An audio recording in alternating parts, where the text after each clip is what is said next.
Hello, welcome to the Masters TV. This channel is going to help you to grow your spiritual life.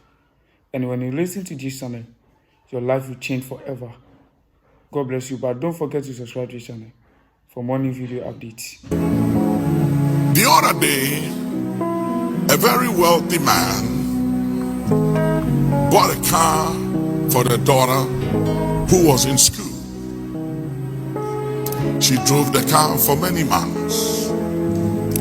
After about 18 months to 2 years, she was driving to visit the dad in his dad's home. On her way, the car broke down on the highway. So she got a ride and went home and told the dad the car broke down. So the dad called the mechanics to pick up the car to fix it. When they did, they realized that for all those months she was driving the car, she never changed the oil. So the dad asked her, "Do you change the oil?" She said, "No, I don't know that I have to change the oil." And the dad said, "Have you read the manual? Have you read the manual?" I said, "What is it?" He said, "The manual." The car came with a manual, and there are instructions in the manual that will teach you and help you how to handle the car or the vehicle. So you have to study the manual. She said, "I didn't know that. I'm sorry." So for 18 months and more, she didn't change the oil because she hadn't read the manual. Every gadget, from cell phone to bicycle to the cars and the gadgets you and I have or we buy, all of them comes with a manual. They all come with a manual. The manual has specific instructions it gives us to know how to handle the gadgets. Every cell phone, iPhone comes with a manual. The other day, one of my granddaughters was teaching me the things my phone can do. And I realized that I haven't read the manual of the phone. They just charge it, give it to me, and all I do, I make calls, receive calls, that's it. And I said, "Grandpa, this phone can do a lot of things." And when they start teaching you what the phone can do, it's amazing the capabilities of the phone. And I realized that I was just operating maybe 5-10% of the capability of the phone, when there is so much the phone can do. Why? I haven't read the manual. Everything in life is governed by a manual. We call it the rules of engagement. Rules of engagement. Life has a manual. And there's a manual that governs humanity. From the day we came to the day we check out, there is a manual that is set, called the book, the Bible, the scriptures, by which and through which we live our lives. When you don't study the manual and the book, you take chances in life, you err, you live anywhere and anyhow, you walk aimlessly, you live carelessly. There are no rules, no principles, and nothing governs your life. You walk in the dark, you are blind, you stumble because you don't know the content of the manual. The manual is there to guide you. When you have a car and there's a problem with the car, when you send it to roadside mechanics, they will try to fix the car without the manual. They don't look at the manual to fix it. They will try and fix it. And that's why sometimes they create more complications, because they don't know the manual. They are not guided by manual to fix that car. But if you take it to the manufacturer, they will take the manual, put it in the machine, and follow the manual to find out what is wrong, to diagnose the problem with your car. That is what life is all about. When you go see a doctor, they diagnose your illness. He looks into a manual to determine the kinds of medication that must be prescribed for your particular illness or situation. Everything in life is governed by a manual. There is a manual that governs your life and my life.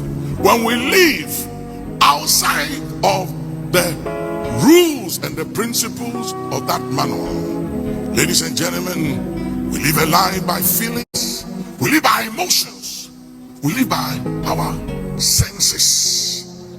But life is bigger than feelings, it's bigger than emotions, it's bigger than senses. There are rules. I was telling one of my sons the other day, I said, Solomon's problem is the fact that he always saw under the sun that which I have seen under the sun, that which I have seen under the sun. He was under the sun preacher and under the sun believer. If you live outside of the manual, you will live a life under the sun. And when you live a life under the sun, you'll be limited. It's time to see beyond the sun. It's time to look up. There is another life beyond the sun. Stop seeing under the sun. There is life beyond and above the sun. Ladies and gentlemen, study the manual and apply the rules in the manual. It's one thing to study the manual, it's another thing to apply the rules. If I give you a check and I sign the check, it doesn't matter how much money is on that check.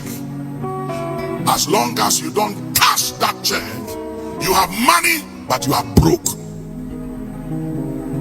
And that's what the Bible said. I've seen princes walking barefooted on the earth and servants riding on the back of horses. When you don't know the manual and you don't apply the principles in the book, you will walk barefooted as a prince. When servants, why servants ride on the back of horses?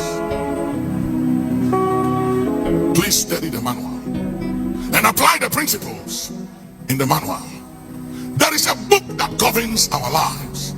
John chapter 1 from verse 1 to 3. In the beginning was the Word, and the Word was with God, and the Word was God. And the same Word was with him in the beginning. For all things was made by the Word, and there was nothing made that was made without the Word. It stands to reason logically, ladies and gentlemen, that God can do nothing for you and I outside the confines of his Word. For all things was made by the Word. All things consist and exist by the Word. Whether they are thrones, whether they are dominions, whether they are principalities, whether they are powers, whether they are things visible or invincible, all things was created, made by the Word. For the Word, they were all made that he may have the preeminence above all. We cannot live our lives as we please. For your ways are not my ways, said the Master. Neither are your thoughts my thoughts. Can't do your own thing. You don't get up and buy land and just build. First of all, before you build, you come up with a design and a plan. You finish before you build. You design the building. Everything that must be within that house is all designed. You send it to the town planning for approval. And after it's approved and stamped, then you begin. Everything God did, he did it with a plan. There's a master plan, a blueprint that governs everything. Your life, my life, has a plan. When we stay out of that and try to do our own thing, the Bible said, lean on your own understanding. Be not wise in your own eyes, but in all your ways acknowledging. When you think you are too smart and brilliant, intellectually sophisticated, because you've been to the best of schools and you've done your PhD and your masters and this, please give me a break. Please give me a break. Because you see, being smart can make you relevant in life, and you can have money. If you are smart, if you are brilliant, if you are intelligent, you can have money. But if you are wise, you will last. And when you last, you can have everything. When you last.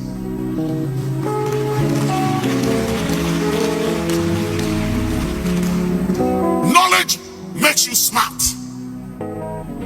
but wisdom makes you wise. Knowledge is the acquisition of information. So you can have knowledge, but you lack wisdom. Wisdom is a product of the reverence of God. It's a product of the fear of God. When you don't fear God and you don't reverence God, you're a big problem. And you can have knowledge of everything, but you never have wisdom. You never be wise, because it's wisdom that makes you wise. And he that is wise will last, will outlast those who are smart. I've seen smart people, but I ain't wise. I've seen smart people in their grave, and I've seen wise men and wise women still living on. There's an extent to which brilliance can take you. But if I have to choose between brilliance, being smart, being wise, I'd rather be wise than being smart. You can call me any name you want to call me, but I choose to be wise. And that is a product of the fear of God. For the fear of God is the beginning of wisdom. The doctor knows that smoking is not good for your heart, but he smokes. He knows alcohol is not good for the liver, but he drinks. What is his problem? He has the knowledge of the implication of nicotine and alcohol, but he lacks the ability to apply the knowledge. And the ability to apply knowledge intelligently and skillfully is what we call the wisdom of God. And wisdom is not for everybody. It's for those who reverence God. It's for those who humble themselves and acknowledge the Most High. Dulakitu kawanda sa silaya kakan kifuluku wahasa ilaya kutunda kasalia.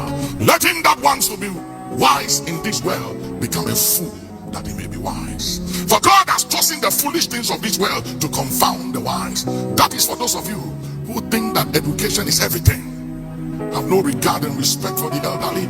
Have no respect and regard for your father and your mother, for nobody, because you think you have PhD.